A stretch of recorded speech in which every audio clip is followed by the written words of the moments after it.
obviously football is always in Hawaii is always cool, right? So I didn't play football, so I wasn't I wasn't part of that like sports coolness. So I kind of had to create my own cool, and so I grew up playing basketball, and then I stopped playing basketball around high school, focused on surfing, and then I was doing that a lot, and I would go back to school and draw in my notebook, draw whatever I saw on the beach. So I draw a lot of waves, especially in art class. I had a lot of art classes at Kamehameha. So go surf in the morning, go to school, draw waves, not pay attention, draw, go surf after school, and then boom, go home, eat, wake up, do the same thing, like it's all there is to do in Hilo, surf, right? To stay out of trouble. So I did that, and I was drawing a lot. Everyone was like, oh, he's, when I was in elementary, from back then, a lot of my classmates were like, oh, you're good at drawing out of our classmates. Like, he's the drawer, he's the basketball player, he's the football player. Everyone falls into their roles. Yeah. And so I touched back on it when I got to high school and kind of focused on drawing. And so I had a really good art teacher at Kamehameha, Mr. Gary Hoff. He's an Hali guy, and he did the Hilo Tribune Herald political comics. So that was his job, but he's really good artist, really good teacher, good mentor. And he kind of pushed me to focus on art. And you're in art class, you got a lot of you have a lot of Kalohe kids there, right? That they're not trying to do nothing. They're just trying to waste a period, whatever. And so, when you're younger, again, going back to like, what's cool? Like, being cool back then was gold, right? So I'm like, go to art class. I might pay attention a little bit, but I'm probably, wasting my time with the other Kalohe kids. And then Mr. Hoff kind of reeled me in and was like, you're a little bit better at art than these other kids in your class. And like, I know he knew I wasn't good at anything else, right? Like math grades, English, everything, really bad grades, D's, my dad was tripping off my grades. So Mr. Hoff kind of knew like, this is the one thing that this kid's like good at. And like, if I put him in front of a paper with a pen, he'll just draw and he won't say anything. He'll keep to his own. So shout out to Mr. Hoff. And in middle school, Miss Kirsch, one of my middle school teachers. But so again, just kind of reeling it back into this story. I had really good mentors, really good art teachers that saw the vision before I did and kind of dialed me in to focus on art. And that's kind of what made me cool, right? But again, in Hawaii, drawing doesn't make you cool, right? Because what makes you cool is like surfing and sports. Yeah. Like anywhere else, right? And then a lifted Yoda. Yeah, lifted Yoda, one sick dog, pit bull. Hunting, fishing. Drinking beers. Yeah. Sucking them up. So we did all that too, right? We did all that growing up. Everyone in Hilo does all that. Suck them up, cruise them at the beach, check out the chicks, all that stuff. But what am I gonna do for a career? Like, what am I gonna focus on? So I decided to go to art school, I decided to go to film school and move away from Hawaii.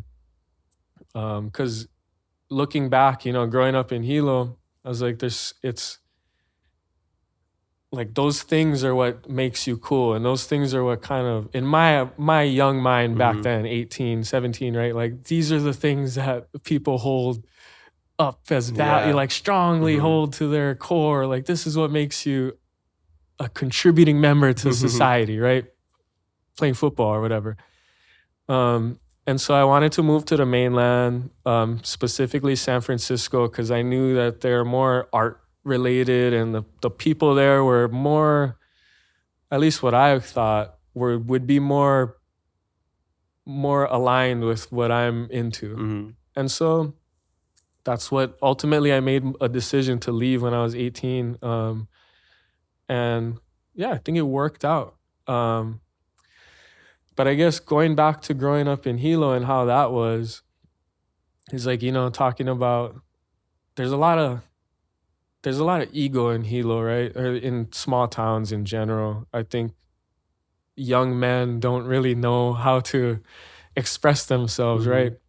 So you get into a lot of fights, yeah, you get into a lot of riffraff and stuff that has nothing to do with anything that matters. You might look at someone's chick, boom, now now that guy and his whole family wants to scrap you or whatever it is, right? Or maybe this guy's girlfriend is too friendly or whatever, I know, you didn't even do anything. Yeah, a lot of stuff, right? Growing up in Hilo, so it's like kind of a lot of those things, made back then, made me want to leave and kind of just explore like what else is out there, and maybe open my mind to how the West, more of the Western world acts, and how that is. Because my dad, my mom and dad both Hawaiian, both grew up in Hawaii.